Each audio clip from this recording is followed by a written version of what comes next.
बिस्मिल्लाहिर्रहमानिर्रहीम। अज़ीज़ तालबात अस्सलामु अलैकुम। मैं हूँ आपकी उर्दू की टीचर। मैं अपने जमात हफ्तम के बच्चों से मुखातिब हूँ। जमात हफ्तम बेटा, आज के तदरीसी अमल में हम अपने सबक आइए पाकिस्तान की सैर करें का खुलासा तहरीर करेंगे। ठीक है, आपको मैंने बता दिया था कि अगर आप अपने सबक की रीडिंग अच्छे से पढ़ लेते हैं तो ये खुलासा आप खुद भी तहरीर कर सकते हैं। बल्कि 7th क्लास सबसे अच्छी बात होगी कि ये खुलासा आप खुद तहरीर करें। हाँ बताएं, हेल्प के लिए आप इसको पढ़ लें एक दफ़ा जो मैंने तहरीर किया है, उसके बाद आप खुद कोशिश करें। आइए देखते हैं मैंने खुलासा कैसे तहरीर किया है।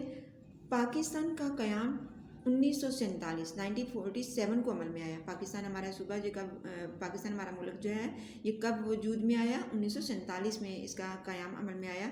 पाकिस्तान खूबसूरत और कुदरती वसाइल से माला माल मुल्क है।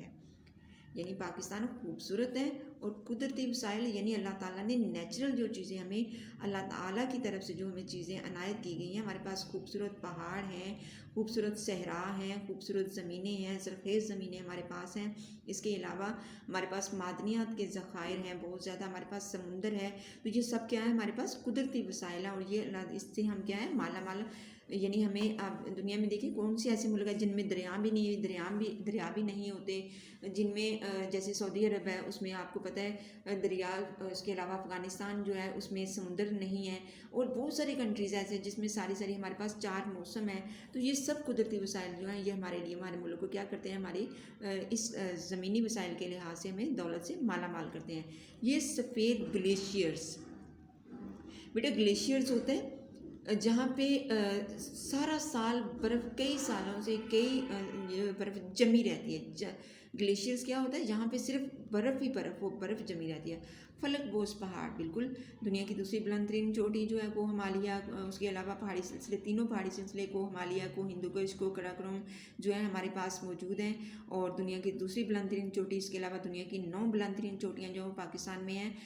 इसके साथ साथ गीत गाती आबशारों, बहुत खूबसूरत आबशारें जो पहाड़ों से गिरती हैं और अजीब उनमें से खूबसूरत आवाज़ें आती हैं उनके पानी के गिरने से, और जायके से भरपूर फलों की सरजमीन। आबादी के लिहाज से सूबा पंजाब सबसे बड़ा है। रकबे के लिहाज से बलूचिस्तान बड़ा है। पंजाब पानियों की सरजमीन है। जो पंजाब है, 5 दरिया इसमें पंजाब में बहते हैं। 5 दरियाओं के नामों का भी आपको पता है। इस सरजमीन, इसका लफ्ज़ी मतलब भी 5 पानी है। पंजाब का सदर मुकाम लाहौर तारीख़ी शहर है। बहुत ज़्यादा दुनिया में ये शहर जो है अपनी तारीख़ के हवाले से, तारीख़ी इमारत के हवाले से, तारीख़ी कल्चर के हवाले से मशहूर है। इसे पाकिस्तान का दिल भी कहते हैं। इसे पाकिस्तान का क्या कहते हैं? दिल भी कहते हैं। इसके अलावा सियालकोट, मुल्तान, चिन्योर, वज़ीराबाद, फैसलाबाद और बेटा इधर आपने लिख लेना, ठीक है। फैसलाबाद भी अपनी मसनूआत के हवाले से अलग अलग पहचान रखते हैं। ये मैं आपको ठीक कर देती हूँ जी। 7th क्लास बेटा, ये जो और है आपने ये फैसलाबाद से पहले लिखना है। दोबारा से मैं ये शहरों के नाम पढ़ी हूँ। सियालकोट, मुल्तान, चिन्योट, वज़ीराबाद और फैसलाबाद भी अपनी मसनूआत के हवाले से अलग अलग पहचान रखते हैं। जैसे सियालकोट है, सियालकोट हमारा खेलों के सामान की वजह से मशहूर है। मुल्तान जो है वो क्रॉकरी के जो बर्तन चीनी के बनाए जाते हैं ना, जो खूबसूरत बर्तन बनाए जाते हैं, तो ये मुल्तान में बहुत ज़्यादा मशहूर है। चिन्योट का फर्नीचर हमारा बहुत ज़्यादा मशहूर है। वज़ीराबाद की जो छुरियाँ वगैरह वो बहुत अच्छी बनती हैं इसमें। फैसलाबाद जो है वो हमारा कपड़े की सनत के लिहाज से भी बहुत मशहूर है। और ये सारी क्या है, पाकिस्तान की अहम मसनूआत हैं। ये चीज़ें मसनूआत से क्या मुराद है? मसनूई बनाने वाली चीज़ें हैं, ठीक है। मसनूआत से क्या मुराद है? मसनूई बनाई जाने वाली चीज़ें जितनी भी है, उसमें कपड़ा हो, प्लास्टिक का सामान हो, या जो मेडिकल औजार हो, किसी भी किस्म का मशीनें हों, इलेक्ट्रिक चीज़ें हों, तो ये हमारी क्या है? मसनूआत यानी मसनूई बनाने वाली चीज़ें के हवाले से अलग अलग पहचान रखते हैं। सिंध भी हमारा प्यारा सूबा है, इसे बाबुल इस्लाम कहते हैं। बरसगीर में जब सबसे पहले इस्लाम जो है हिंदुस्तान, बांग्लादेश, पाकिस्तान या अगले इलाकों में आया, तो सबसे पहले मुसलमानों ने सिंध पर हमलावर हुए थे। आपने पढ़ा था ना, सिंध में मोहम्मद बिन कासम 712 यानी 712 में आए, और उससे पहले हज़रत उमर फ़ारूक रज़ी अल्लाह ताला अन्हु के ज़माने में भी सिंध में जो है वो क्या है, आपने सिपा सलारों को सिंध पर हमला करने के लिए सिंध के लोगों के लिए भेजा था। और फिर उसके बाद वो मुहिम जो है वो वापस होगी। तारीख़ी हवाले से ये वाक़यात आप पढ़ा करें। पाकिस्तान की तहज़ीब व सकाफ़त के हवाले से سندھ ایک خاص پہچان رکھتا ہے۔ مکلی قبرستان کا بیٹا نام تو سنا ہوگا، یہ بہت بڑا قبرستان ہے، یہاں لاکھوں کے لحاظ سے قبریں ہیں۔ اس کے بارے میں بھی آپ جو ہے، یہ آپ کا کام ہے کہ آپ جو اس طرح کی نئی چیزیں یا نئے نام سنتے ہو تو اس کے بارے میں کیا ہے مزید معلومات اکٹھی کیا کریں۔ موئنجو ڈاڑو، ٹھٹھا، منچر جھیل اس کی مشہور جگہ ہیں۔ یہ کون سے ہمارے صوبے کی بتا رہے ہیں؟ سندھ کے بارے میں بتا رہے ہیں، ٹھیک ہے۔ صوبہ خیبر پختونخوا غیور اور بہادر پشتونوں کی سرزمین ہے۔ پشتو بولتے ہیں یہاں پہ، پشتون انہیں اسی کے لحاظ سے کہتے ہیں صوبہ خیبر پختونخوا، جو ہمارے یہاں پہ یہ پٹھان جو بھائی رہتے ہیں کی سرزمین ہے۔ یہ صوبہ اپنی قدرتی خوبصورتی کی وجہ سے مشہور ہے، اور سب صوبوں میں سے زیادہ خوبصورتی جو ہے وہ خیبر پختونخوا میں ہے۔ یہیں پہ ہم سیر کے لیے جاتے ہیں نا، یوبیا، نتھیا گلی، ایبٹ آباد، اور اس کے علاوہ گلگت بلتستان، ہنزا، یہ اسکردو، یہ سب کیا ہیں؟ یہ اسی کے علاقے ہیں، اسی کے شہر ہیں جو بہت ہی زیادہ جو ہے خوبصورت ہیں۔ سوات ناران، درہ خیبر، جھیل سیف الملوک، شمالی پہاڑی سلسلے، کوہ ہمالیہ، کوہ قراقرم، کوہ ہندوکش اس کے مشہور مقامات ہیں۔ غرض کہ میرے وطن کا ایک ایک کونا بہت پیارا ہے، اللہ میرے وطن کو ہمیشہ شاد و آباد رکھے، آمین۔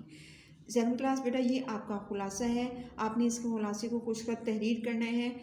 بہتر ہوگا کہ آپ اپنا خلاصہ سبق کو دیکھ کے خود اپنے اس کو تحریر کیا کریں، اور یہ آپ کی اہلیت جو ہے یہ ہم آپ سے بار بار اس وجہ سے کہتے ہیں تاکہ یہ اردو جو ہے ہماری قومی زبان ہے، اس میں تو آپ کے لیے مشکل نہیں ہونی چاہیے کہ انگلش میں آپ کہتے ہو کہ میں سینٹینس میکنگ میں یا دوسری چیزوں میں مشکل ہوتی ہے، تو اردو میں آپ کو فقرات بنانے، اپنے جو مضامین ہیں ان کی ترتیب دینے الفاظ کی مناسبت سے، تو وہ آپ کی جو مہارت ہے وہ آپ سیکھیں۔ اس سے آپ لکھنے پڑھنے میں کیا ہوگا، آپ کو بہت زیادہ آپ کا کانفیڈنس، آپ کا اعتماد بحال ہوگا۔ اس کے بعد آئیے ہیں سبق کے مشکل الفاظ کے معنی دیکھتے ہیں۔ جی، خاص الفاظ ہے سبق کے۔ فلک بوس بہت اونچا، فلک بوس کے کیا معنی ہے؟ بہت اونچا۔ الامان والحفیظ، اللہ تعالیٰ امن دے اور اپنی حفاظت میں رکھے۔ الامان والحفیظ کا مطلب ہے اللہ تعالیٰ امن دے اور اپنی حفاظت میں رکھے۔ آثار قدیمہ، پرانے زمانے کے نشان، یعنی پرانے زمانے کی جو ہم نے عمارتیں دیکھتے ہیں، پرانے زمانے کے جو شہروں کے نام ہم نے پڑھے ہیں، تو یہ سارے کیا ہیں؟ آثار قدیمہ ہیں، یعنی قدیم پرانے جو نشانات ہیں وہ ہمارے پاس محفوظ ہیں۔ تو ہمارا یہ کلچر کا حصہ، ہماری تہذیب کا حصہ بن جاتا ہے کہ ہماری تاریخ کتنی پرانی ہے۔ یہ ایک بڑے اعزاز کی بات ہوتی ہے، اور یہ سب سے زیادہ جو سیاحت کو جو یہ چیز ہے نا فروغ دیتی ہے، کہ لوگ دور دور سے پھر دیکھنے آتے ہیں کہ فلاں جو ہے فلاں زمانے کی بنی ہوئی ہے۔ ایسے ہی ہوتا ہے نا، جیسے بہت پرانی چیزوں کو ہم بعض دفعہ ہم بڑا سنبھال کے رکھتے ہیں ہمارے، یہ قدرتی ایک لگاؤ ہوتا ہے۔ تو اگر قوموں کے پاس اگر ایسا ورثہ ہے تو پھر وہ اس قوم کی جو حکومت ہوتی ہے، جو لوگ ہوتے ہیں، وہ اس ورثے کو اس بات پہ وہ رکھنا چاہیے ان کو کہ اپنے آثار قدیمہ کو ان کو محفوظ کرنا چاہیے۔ حلقہ باگوش، اطاعت کرنے والا۔ حلقہ باگوش کیا ہے؟ اطاعت کرنے والا۔ ملیا میٹ ہونا، تباہ و برباد ہونا۔ سیاح، سیر کرنے والے لوگ۔ سیاح کون ہوتے ہیں؟ سیر کرنے والے۔ جفاکش، سخت محنت کرنے والا۔ جفاکش محنتی، سخت محنت کرنے والا۔ ثقافت، تہذیب و تمدن، رہن سہن۔ ثقافت کا کیا ہے؟ تہذیب و تمدن، رہن سہن۔ بنجر، ویران، غیر آباد، ناقابل کاشت رقبہ۔ بنجر جو ہوتا ہے وہ کیسے؟ جہاں پہ کوئی بھی چیز کاشت نہ کی جا سکتی ہو، کھیتی باڑی نہ کی جا سکتی ہو، نہ ہی وہاں سے پانی کا مناسب انتظام ہو۔ نوعیت، قسم، معدنی وسائل، زمین سے ملنے والے قدرتی وسائل۔ آلات جراحی، چیر پھاڑ کے اوزار، جو میڈیکل اوزار ہوتے ہیں نا، جو آپریشنز وغیرہ میں، سرجری میں جو استعمال ہوتے ہیں، تو یہ ان کو کیا کہلاتے ہیں؟ آلات جراحی۔ اور جو سرجن ہوتا ہے اس کا اردو میں جراح کہتے ہیں، اس کو اردو میں کیا کہتے ہیں؟ جراح۔ اس کا مطلب ہوتا ہے چیر پھاڑ کرنے والا۔ جو سرجن ڈاکٹر ہوتے ہیں نا، جو آپریشنز وغیرہ کرتے ہیں ہمارے، اگر جسمانی اعضاء میں کوئی ایسا ڈیفیکٹ ہو جاتا ہے، جیسے دل کا آپریشن ہوتا ہے، اس کے علاوہ گردوں کا اور بہت سارے جو آپریشنز ہوتے ہیں، تو وہ یہ کون کرتے ہیں؟ جراح، یعنی سرجن کرتے ہیں۔ انفراد، انگلش میں سرجن ہوتا ہے۔ انفرادیت کیا ہے؟ منفرد ہونا، الگ تھلگ ہونا۔ وافر مقدار، زیادہ مقدار میں ہونا۔ 7 کلاس بیٹا یہ کچھ مشکل الفاظ کے معنی تھے، ہو سکتا ہے اس کے علاوہ بھی آپ کے سبق میں بہت سارے مشکل الفاظ کے معنی ہوں، تو آپ نے کیا کرنا ہے؟ آپ نے ان کو اپنی کتاب کے جب پڑھائی کریں گے تو اس میں یہ آپ کے لیے مددگار ہوں گے. آپ نے ان کو یاد نہیں کرنا، نہ ہی آپ نے ان کو اپنی کاپی پہ تحریر کرنا، یہ صرف آپ کی معلومات کے لیے ہے. امید ہے آج کا سبق آپ کو سمجھ آ گیا ہوگا. اس کے ساتھ ہی آپ سے اجازت چاہتی ہوں. اللہ حافظ.